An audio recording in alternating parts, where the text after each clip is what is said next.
राष्ट्रीय स्वयंसेवक संघाचे सरसंघचालक डॉ. मोहन भागवत 10 एप्रिलला मेहकरात दाखल झाले। तब्बल 5 तास मेहकर शहर परिसरातील संघाचे पदाधिकारी स्वयंसेवकांना मार्गदर्शन करून त्यांनी कानमंत्र दिला। सरसंघचालक डॉ. भागवत यांना असलेली Z+ दर्जाची सुरक्षा लक्षात घेता पोलीस प्रशासनाने मोजक्या संघ पदाधिकाऱ्यांच्या मेहकरातील प्रवासाची पूर्वकल्पना देण्यात आली होती।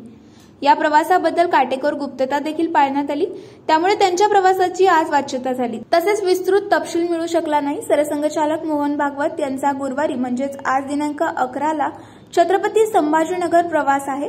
त्यानिमित्ताने काल बुधवारी नागपूरहून छत्रपती संभाजीनगरला जात असताना ते मेहकर शहरात आले। संघाचे जिल्हा कार्यवाह सचिन देशमुख यांच्या निवासस्थानी डॉ. मोहन भागवत यांनी भोजन घेतले। तेच संघ स्वयंसेवकांची चर्चा करून ते छत्रपती संभाजीनगरकडे रवाना झाल्याचे सांगण्यात आले।